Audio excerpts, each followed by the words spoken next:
All right, good morning. I'm here at a job site where I'm planning to install a wall unit.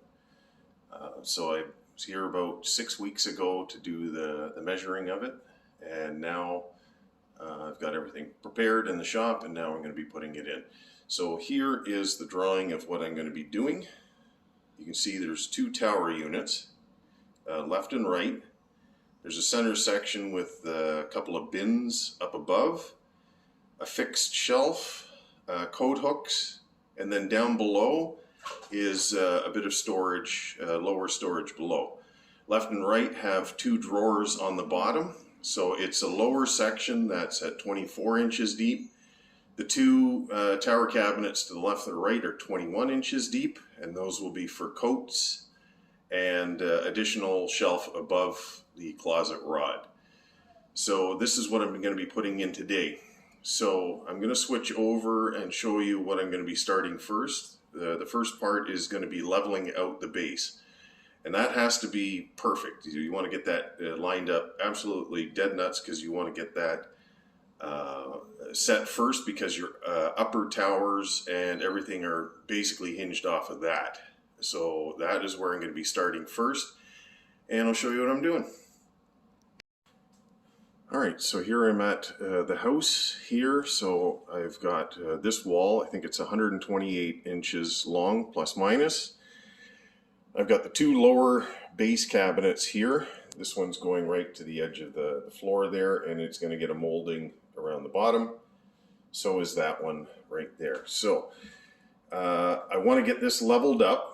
I've now just put it down on the floor so that it's in position. And I want to find out, because I have to notch this into the base right there. So what I'm doing first is I'm leveling everything out, making sure everything's perfectly across here. So I've taken my 78-inch level here and leveled everything up, along with my 3-foot level. So that just helps me to get it level this way and that. So you want it level all the way across here. You also want it level this way, this way, this way, and that way. So it has to be perfect all the way across, because if you don't get that level, your next cabinets that are going to be sitting on top won't fit. So right now I've got shims. I've shimmed everything up. So it's that far corner point that is the high point of this whole job. So this point and that point right there actually line up. All the other ones are just slightly out, but that's fairly normal for something like this. But at this point now, I can cut that piece of casing there. I'm going to cut it with a skill saw and just notch it out. I'll have to do the rest by hand with the rotary tool, but that's where I'm going to be starting first. So everything's ready to go. Okay, so that's cut out now. This is the nails that were in here were actually not into anything. It was into the foam in the back here. So when I nail this, I'm going to have to catch a little bit more than that, probably into here, because there's a stud in behind that. I also notched out for my base trim that will eventually go into there. I don't have to do that later. The other thing is, when I took all the, moved the cabinet out of the way, I marked all my shims, so I know exactly the depth of where everything goes. So all I got to do is just slip those all back in, and I can bolt this to the wall. And then after that, I can nail the trim on, but I'm going to hold off on that until I get the top ready, because I'm going to have to do a little notching around that, and I want to double check it before that goes in. So right now, I'm going to put the shims back in, screw that into the wall, measure my opening here. I want 4 feet, and screw that against the wall as well. Okay, so here we are. Here's the base lower cabinet. Shift that over, and we are on plumb there, nice and level. Go all the way across. Both sides. Yep, we're bang on. And level here. Camera doesn't always pick up exactly, but I'm looking at this. I did readjust it just slightly on the one corner, just to double check it. But everything else is lining up just nicely now. If you did have to, you can always do a little adjustment when the top goes on. But right now, that's in good shape. So I'm going to do my final measurement of in between. Shift this over if need be, but right now it looks good. All right, here we are. I got the top screwed down on here. Now, I've only added just as much as I needed for this cabinet, the seating area, as far as the solid oak goes. I didn't need to go all the way across there. Just need to put a little packer at the end there just to give it some support for when the thing sits on top. But I've got it now notched into there. I still need to push the casing tight against that side there, and then attach the baseboard when it comes to it. So I haven't taken any of the shims out, other than cutting that one there, because I needed it for the trim. But beyond that, so now everything is level, everything's plumb. I'm going to start with my left-hand cabinet, the tower cabinet, to go in here. I'll put that in. I'll temporarily put this one in, just put it into place, and I'm going to use it so that it'll bridge the center section, and I can just put it in and screw it together. So right now, I'm going to put a little packer on that one side to give it support, and I'm going to lift up that upper cabinet and put it into place. I've got the doors off of it. Here it is, right here. I've already got the extensions to put my trim board up above. It's already pre-mitered. I just need to cut the lengths off. So anyways, this thing maybe weighs 50 pounds. That's the benefit of making things in plywood. You're not having to hike up things, especially when they get big like that. If that's in particle board, that gets pretty heavy. Anyways, just want to show you just before this thing goes up some of the construction of how I put this together. So I've got wood frame here. Basically 3/4 by 1.5 inch solid maple. It's mitered to my side panel, and I've got it pocket screwed into the sides. Same down there. And when I ship it, I put these little nylon glides, which are very handy for moving things around. You just have to be careful. You can't slide it too much because it could have the tendency to rip this right off. So when you're moving it, you have to move it very gently and very purposefully at the same time. Anyways, I'm going to be taking these off. I'm going to clean that all up to make sure there's no debris whatsoever on here, because I'm going to need to lift this up and put it onto here. So I've got my little strip there to hold everything in place, and yeah, now I can carry on with that. So I'm going to flip it up. You can see that this side has about a 3/4 inch relief. So when I put it up there, I'm going to test it to make sure that it fits plumb against the wall, because I may need to adjust it just slightly to the wall. If it's major, I've got a trim piece to go over it, but everything looks to be reasonable. We'll see. All right, I elected to put a little bit of green tape on there just to, you know, if I have to shift it, like there was just a spot here where I had a screw when I put a cleat on here for spraying it and keeping this straight. So put a little bit of tape on there just to give it a little bit extra. I filed this edge just slightly, just broke it slightly, and then made sure that this was clean all the way down here.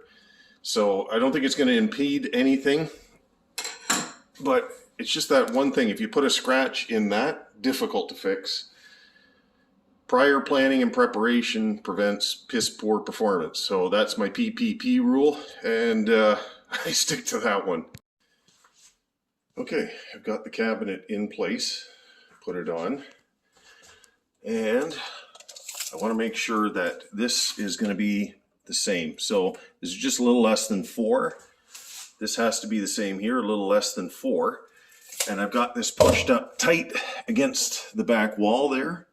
And I've noticed that when I do that, I've got a gap right here.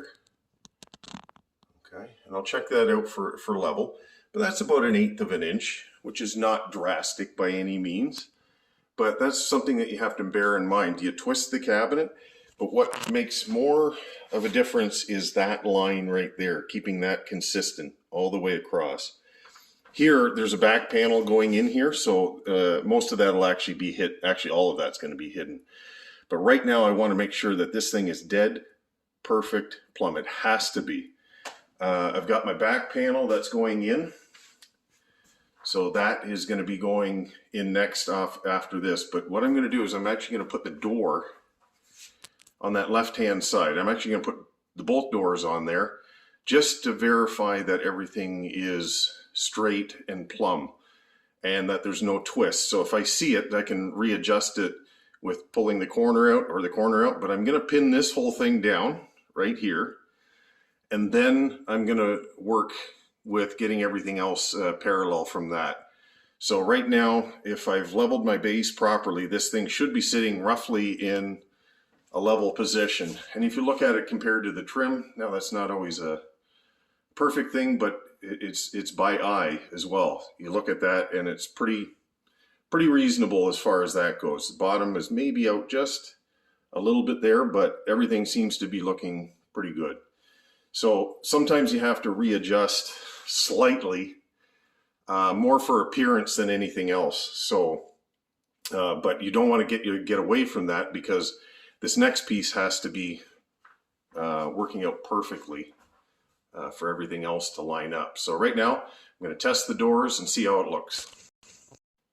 Okay, so I put the doors on, and when I look at this, okay, and we are right bang on. So you want the gapping. When I make my doors, I make it, if it's 2 doors, it's 1/4 inch less than the opening. So let's say this opening is 30 inches. Those 2 doors combined are 29 3/4 wide. That'll give you roughly 3/30 seconds, 3/30 seconds, 3/30 seconds of an inch in between, which is like 2 mil or just a little bit less than 2 mil.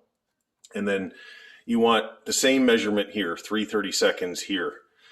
And then once you sand, it goes, sand the edges, it's just slightly a bit more than that. And then everything nicely lines up. But there we go. So there's a little bit of gap down the side here. We'll just caulk that in, which is within that parameter. But this is what I'm talking about. Once you get everything level and plumb on your base, everything goes off of that. And I'm telling you, you have to do this because otherwise it just turns into a nightmare. You just can't just stick it down and hope for the best. It has to be perfect, and it really doesn't take that much time. So anyways, I'm going to lock that bottom in through that rail, screw it up underneath, and then the bottom I'm not going to screw to the solid wood because that needs to move. So that is actually just, it's not even pegged on that back corner there. And because I want that to actually move. And so that'll be my slate adjustment there.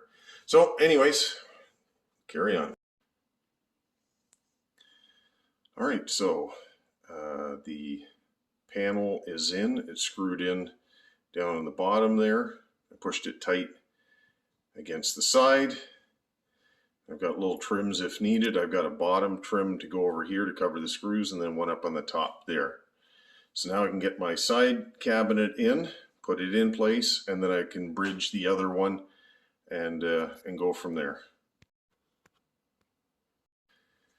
All right, so 2 towers are in and everything is secured in. I got it screwed into the sides there nicely, so that's all done. I had quite an issue with trying to find the studs. You know, I've been doing this so long, you think it would be it wouldn't be that hard to find a couple of studs, but wow, that was quite a challenge. Even if you notice there, that is not 16 inches on center there. And even here, I had to go find it. Like I laid it out off of what was there on that side, and didn't line up here. I found a stud here because I could see where this screw was put in, but nothing. And there's some horizontals, which maybe I don't know what they're from, but somewhere this thing was altered at some time, and it does not line up to anything else. A little quick tip here. You see these cabinet feet for transport. I took them off and I counted them up, and there, I think 1, 2, 3, 4, 5, 6. There's 2 missing.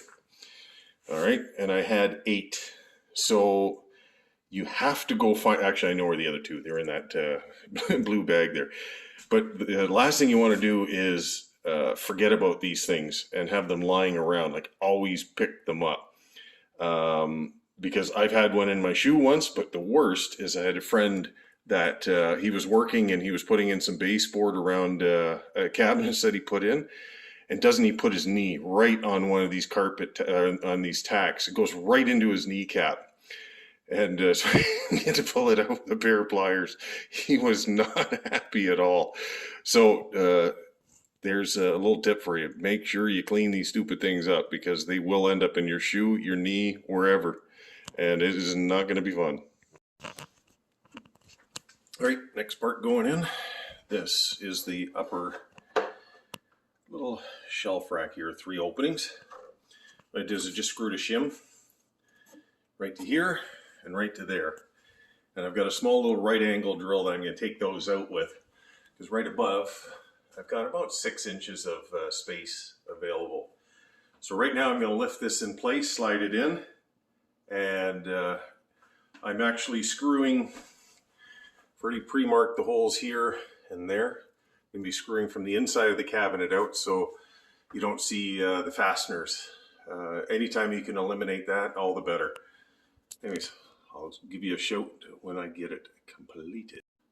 All right, so I got one side in, and use the Viking arm lift right here. Just basically put 2 pieces of 1x together and lift it up with that. This thing is actually, it's one of these things you don't use it often, but when you need it, wow, is it ever good. Costs a lot of money, but it well worth it. So I've got the 2 screws now from the inside. I've got one there pulling the panel in.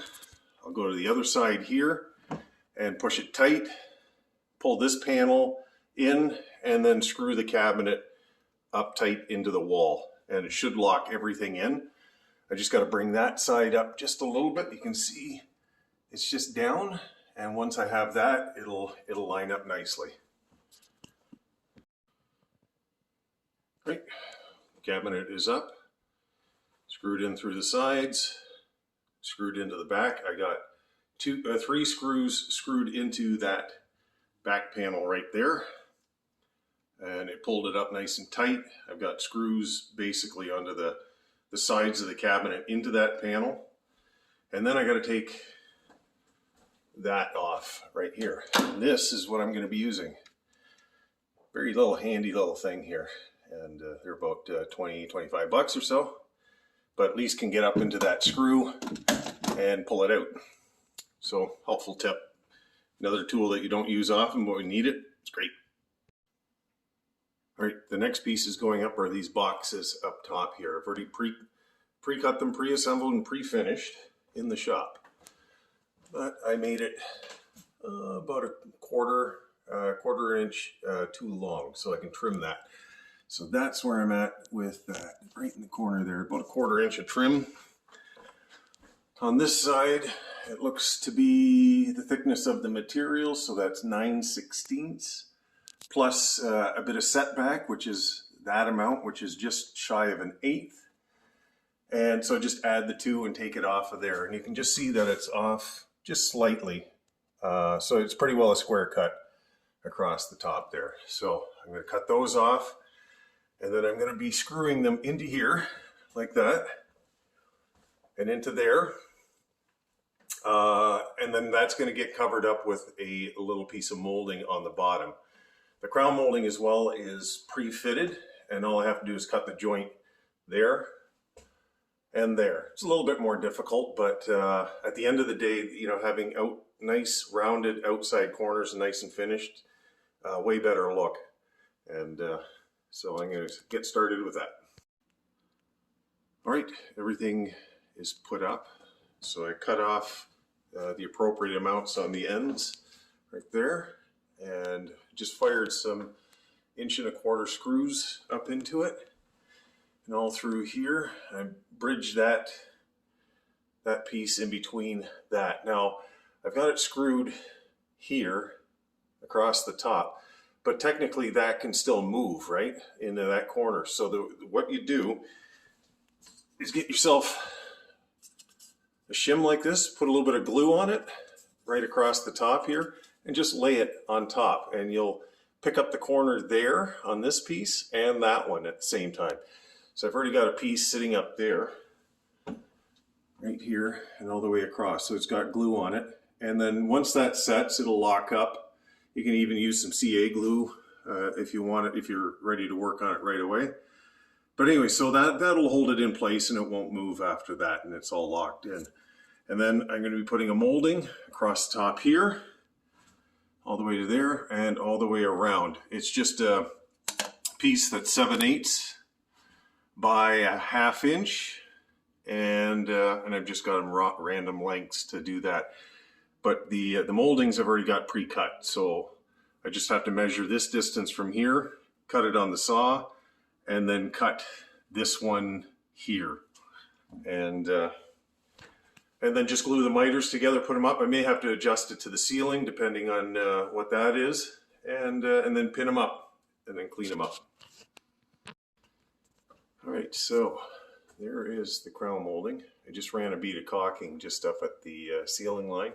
Got 2 little marks on the ceiling. I just have to clean those up, and another one right there.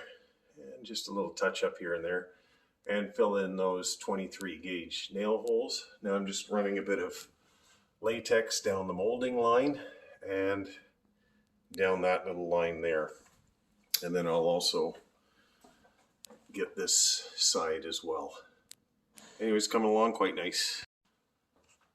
All right, so crown molding, riser, and Whitworth molding all complete, and I puttied them up, ran some caulking, so that is good to go. I got a couple of screws, one there and one there, to fill in with I got a little screw cap covers for that, and blow everything out.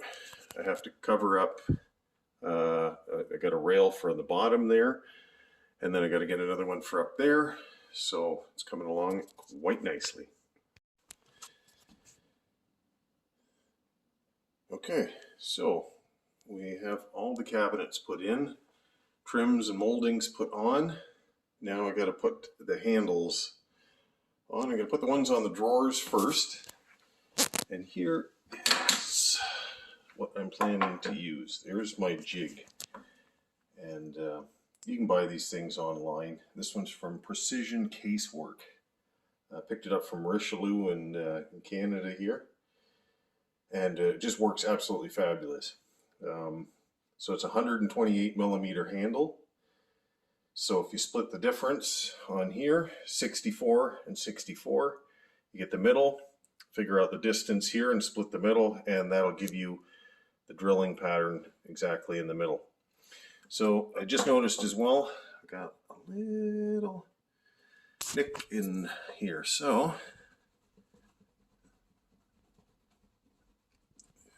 use the wax stick to fill it in, and what you want to use is find yourself a credit card or anything like that.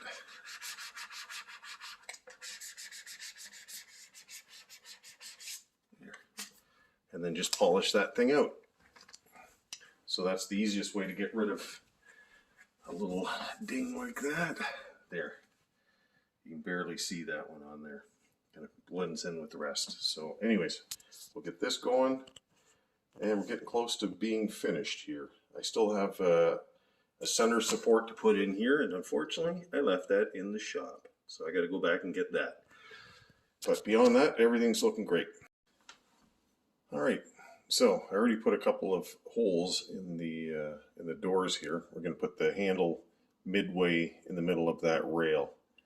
Anyways, to do it, you just line up the jig, and I've made a mark on this side, which corresponds with the center line of the jig. You line it up with that, and what I do is I also check visually the height just by observation that I put that pencil mark in the right location. It's just a quick little, just a check step so that you don't end up making a mistake. Because you could be off by 1/8 of an inch, and wow, is it ever expensive when you have to replace a door of this size. So it's just one of those things you just check and just make sure. So that is the procedure, and they just half the distance of the rail here, and so the rail from here to here is 2 1/4, so 1 1/8 inches. Set it up, screw it down, and away you go. So, okay, I'm going to put the screws in the door and put the handle on it. But when I put the screw into here and look at the edge, it's only sticking out like 2 millimeters, about 1/8 of an inch. What I'm going to do is I'm going to countersink it in on the back side with my countersink here. And it's going to look like that right there. So just slightly above the surface. And then it sticks out about 1/4 of an inch, and that will give enough purchase to pull that handle in tight, and then at least feel confident enough to know that it's not going to come off. But sometimes you have to do that or go with a longer screw, but if you don't have it, then this is a good simple way of doing it.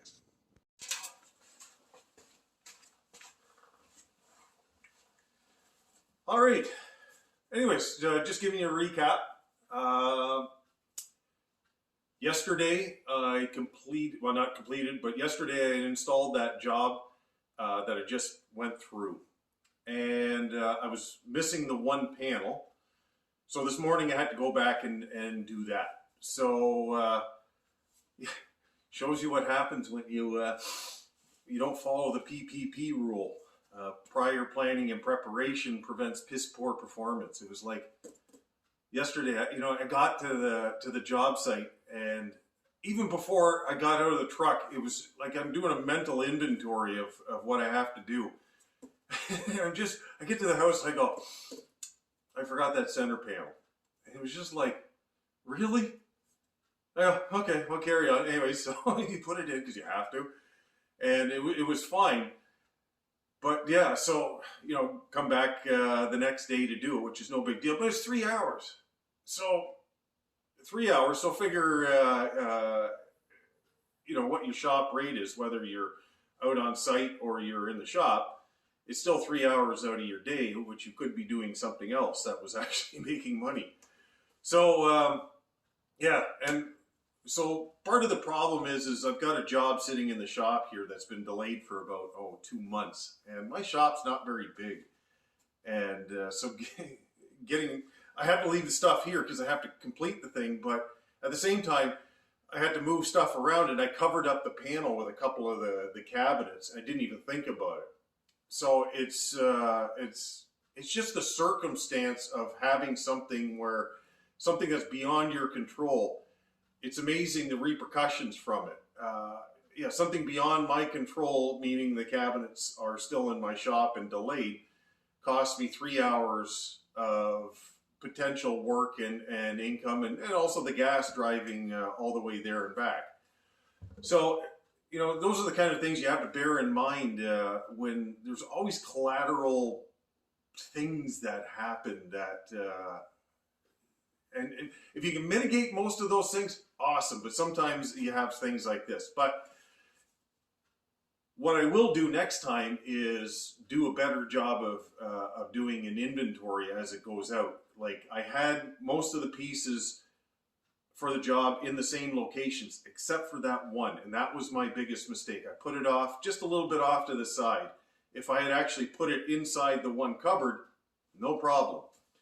So those are the kind of things that after a job is done, I go, okay, that went well, that went well, that went well, not so much. And then you go, okay, the panel. Next time, I put things more together. And, you know, I can say this, but at the end of the day, I'll probably do something similarly stupid, I guess. But it's done. The customer was really happy with everything. Got it all completed. And I asked her, I said, does this meet your expectation? And she said yes. And she had a big smile on her face. And that means an awful lot. So, anyways, back at the shop now. It's just after lunch, and I am going to be starting assembling some simple birch cabinets for a school. And I'll take you along for the ride on that, and hopefully some of this stuff helps. Have a great day.